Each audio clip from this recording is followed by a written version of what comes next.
नमस्कार, जय भीम। मैं डॉक्टर महेश वर्मा, आप देख रहे हैं डेमोक्रेटिक भारत न्यूज। जी हां, आज हम बात करेंगे आपसे दलितों की जो जमीन है, जो खेती के लिए सरकार ने अलॉट की थी,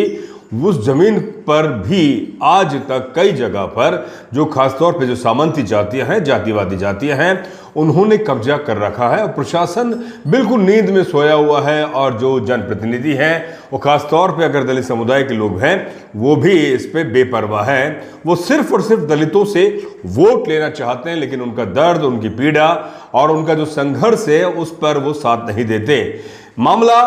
बहरोड कोटपुतली जिले के जो नारायणपुर तहसील है, उसके चैनपुरा गांव की एक घटना अभी सामने आई है, जो तकरीबन 1955 से एक परिवार है, उसको तकरीबन 7.5 बीघा जमीन अलॉट होती है और उसके बाद में वह सन 80 तक उस जमीन को बोता है। और आप ये देखिए कि उसके बाद में वहाँ उस इलाके में एक ठाकुर समुदाय का एक व्यक्ति वहाँ आता है और वह औने पौने दामों में उस इलाके के आसपास की जमीन खरीदता है। और उस इलाके की जो पहले भौगोलिक स्थिति थी, या यूं कहें कि जो धरातली स्थिति थी, वहाँ पानी बहुत कम था, तो दलित संघर्ष कर रहे थे, वो बोते थे, कभी नहीं बोते थे, यानी कि वह अपनी जमीन की सुरक्षा कर रहे थे और काबिज भी थे। लेकिन जो ठाकुर समुदाय का व्यक्ति एक वहां पर आता है और कुछ जमीन खरीदता है और उसके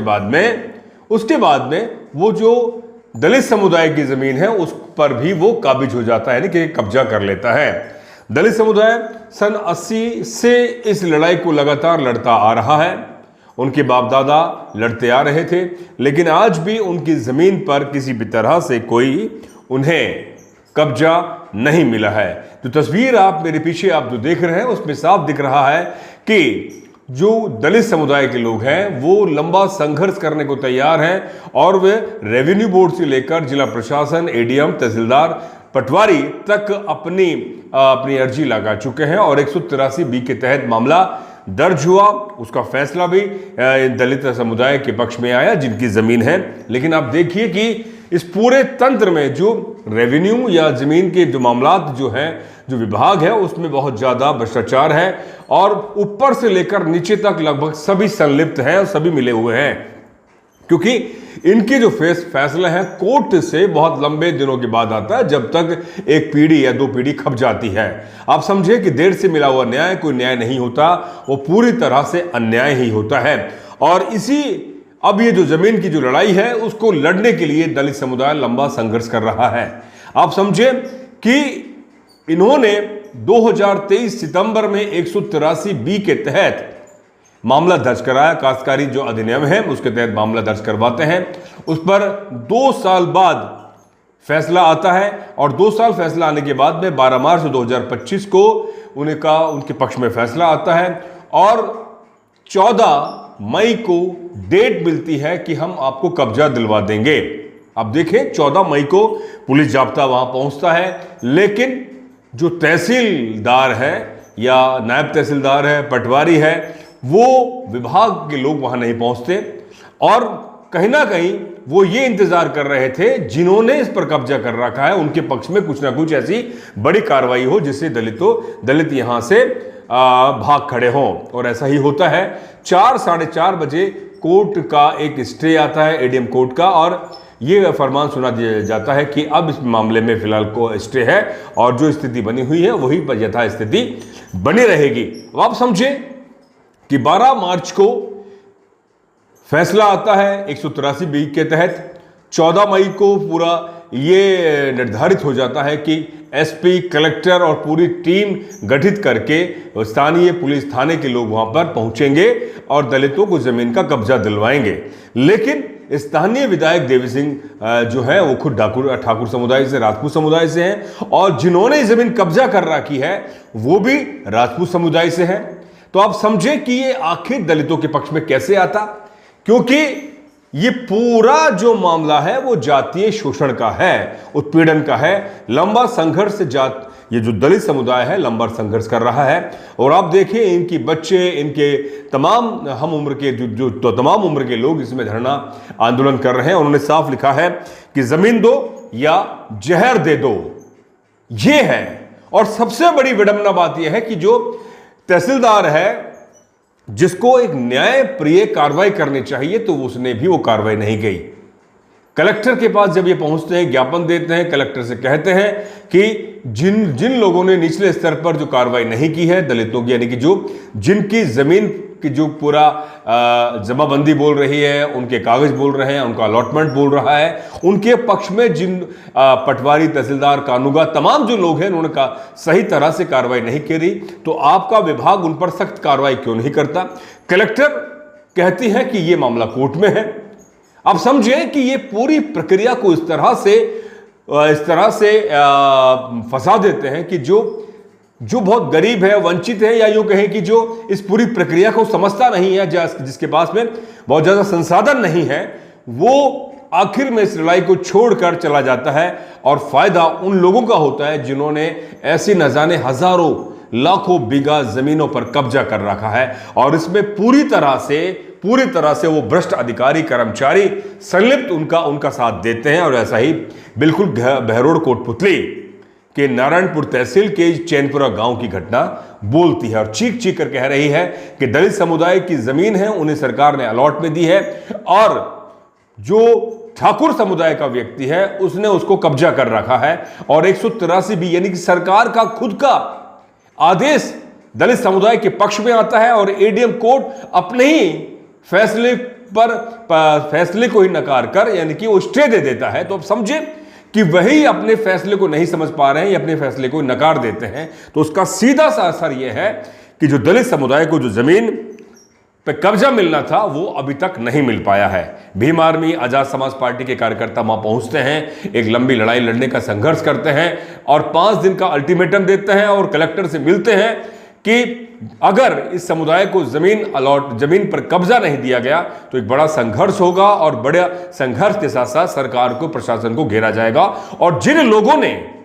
लोगों ने इस पर भ्रष्टाचार करके दलितों को जो जमीन के सही हकदार हैं उनको न्याय नहीं मिला, तो ये लड़ाई बहुत आगे तक जाएगी। और आप देखिए कि ये जो महीना चल रहा है इस समय, रबी का महीना जो सर्दियों में आएगा, अभी खरीफ का महीना खत्म हो गया, जो बीच का है, इसमें सीमांकन का महीना है, सीमा ज्ञान का है। इसमें प्रशासन चाहे तो सीमा ज्ञान कर सकता है, लेकिन प्रशासन की जो ढुलमुल, लापरवाही, भ्रष्टाचार वाली जो रवैया है, उसका सीधा फायदा किसको मिलता है? उन लोगों को मिलता है जो मोटा पैसा, जो रेवेन्यू या जमीन के मामला जो विभाग है उनको दे देते हैं। और आप देखिए कि अब यह मामला कहां चल रहा है, कोर्ट का बाद, यानी कि रेवेन्यू बोर्ड अजमेर। अब आप समझिए कि जो व्यक्ति अलवर रह रहा है, बहरोड रह रहा है, कोटपुतली रह रहा है, या उस गांव में रह रहा है, वो अपनी लड़ाई लड़ने कहां जाएगा? रेवेन्यू अजमेर बोर्ड में। यानी कि आप समझे कि वो व्यक्ति जिसकी जमीन, वही पीड़ा, वही उसी को उत्पीड़न हो रहा है, उसको वही संघर्ष कर रहा है, और अंतोगत्वा वहां पर जो पूरा चेन है, जो पूरी श्रृंखला है, वो भी कहीं ना कहीं भ्रष्टाचार में लगभग संलिप्त है। यानी कि सरकार बड़ी बड़ी बातें करती है, प्रशासन बड़ी बड़ी बातें करता है, क्या सरकार को पता नहीं है कि उसके जिले में कितने मामले हैं जिनकी जमीन को सही तरह से उनको काबिज हम करवा भी नहीं पा रहे हैं, जबकि प्रशासन बहुत आसानी से करवा सकता है। और 183 बी के तहत जो कार्रवाई होती है उसका 90 दिन का एक समय सीमा है, लेकिन 2-2 साल, 3-3 साल, 5-5 साल अगर आप लगा रहे हैं, तो इसका मतलब है कि आप उन्हीं के लिए फायदा पहुंचा रहे हैं जो कि सरकार को अपने जेब में रखता है, तमाम अधिकारियों को मोटा पैसा खिलाता है, और अपनी दबंगाई दिखाता है, बंदूक, तलवार, जो भी हथियार के बल पर अपने सुने गुंडे पाल रखे होते हैं। आप समझे कि जो दलित है वो आखिर अपनी जमीन पर कैसे कब्जा करके अपने उसको कब्जा मिलेगा, ये एक बड़ा सवाल मैं आपके सामने छोड़कर जा रहा हूं। तो आप समझे कि एक मामला और सामने इसमें आता है कि कलेक्टर से जब ये मिलने गए तो कलेक्टर कहते हैं कि 11 बजे ये मैसेज आ गया था कि इसका स्टे मिलने वाला है, जबकि जब उसके जो पीड़ित पक्ष है या जिनकी जमीन है, मेरी उनसे बात हुई, वो कहते हैं साफ तौर पर कि जबकि कोर्ट का जो कार्रवाई है वो 2 बजे बाद हुई, यानी कि, और कलेक्टर कह रहे कि 11 बजे मैसेज आ गया। इसका मतलब है कि कलेक्टर, तहसीलदार, नायब तहसीलदार, तमाम लोग हैं इसमें संलिप्त हैं, और उन्होंने ये पूरा कोर्ट का ऑर्डर, स्टे, तमाम सारी चीजें पहले से बना के रखी हुई थी, और तहसीलदार को उस खेत पर, उस जमीन पर जाने नहीं दिया, और आप समझे, अगर वहां पर वो जाते तो जाब्ता वहां पर मौजूद था और उन्हें वो विभागीय कार्रवाई करनी पड़ती और जो दलित समुदाय है जिसकी जमीन है उसको कब्जा दिलवाया जाता। लेकिन 4 बजे तक वहां पर वो कोई भी जो तहसील की जो टीम है, तहसीलदार है, नायब तहसीलदार है, कानून का पटवारी और भी जो लोग हैं वो नहीं पहुंचते हैं और सिर्फ जो नायब या कानून का है वो वहां पर पहुंचता है ऑर्डर लेकर एडीएम कोर्ट का कि इस पर तो स्टे लगा दिया गया है। इसका मतलब यह है कि ये पूरा तंत्र है, पूरा भ्रष्टाचार में संलिप्त है और इसकी तस्वीर, इसकी जो पूरा जो लेखा जोखा है वो पहले लिख लिया गया था। अब बिल्कुल सीधा स्पष्ट है कि जो देवी सिंह शेखावत हैं, बानसूर के जो विधायक हैं, भाजपा के जो विधायक हैं, उनके ही सहजाती लोगों ने इस जमीन पर कब्जा किया हुआ है और इस पर पूरी तरह से राजनीति संलिप्त है। शकुंतला रावत कांग्रेस की पूर्व विधायक थी, मंत्री थी, वो पीड़ित परिवार के साथ में कलेक्टर से मिलने जाती हैं, ज्ञापन देती हैं और उनको भी अल्टीमेटम देती हैं। अब सवाल यह है कि जो सरकार सत्ता में नहीं है, जो नेता जो जीता नहीं है, विधायक नहीं है, तो वो प्रशासन पर किस तरह से दबाव बना सकता है। अब सवाल आखिर में मैं हर बार ये कह रहा हूं, दलित समुदाय के जो पढ़े लिखे लोग हैं, दलित समुदाय के जो नेता हैं, बिल्कुल में नेता हैं, चाहे मंत्री हो, चाहे विधायक हो, चाहे प्रतिपक्ष के नेता हो, चाहे वो मुख्यमंत्री हो, डिप्टी सीएम, तमाम जो लोग हैं, अगर वो सही मायने में अपनी राजनीति को करना चाहते हैं तो ये इन मामलों को उठाएं और न्याय दिलवाएं, जिससे कि सही मायने में जमीन पर लोगों को लगेगा कि हां, हमारा समाज या हमारा जो नेता है वो हमारे लिए संघर्ष कर रहा है। नहीं तो ये तमाम जो नेता जो बड़े बड़े भाषण देते हैं और जो बड़ी बड़ी प्रतिमाएं लगवाते हैं, बाबा साहब की भाषणबाजी होगी, ये सब बेमानी है। इसलिए इस संघर्ष में डेमोक्रेटिक भारत आपको जब भी इस अल्टीमेटम के बाद में या दोबारा से वो धरने पर बैठेंगे, क्या इस पर वो अपना आंदोलन का रुख अख्तियार करेंगे, उसकी हम तस्वीर आप तक पहुंचाएंगे। तो फिलहाल इतना ही, और इस पर मैं आपसे कहूंगा कि इस मुद्दे पर आपकी क्या राय है और आपके आसपास अगर ऐसी कोई घटना या ऐसा कोई मामला है तो आप डेमोक्रेटिक भारत पर आप संपर्क कर सकते हैं। दीजिए इजाजत, बहुत बहुत शुक्रिया। जय भीम, जय भारत।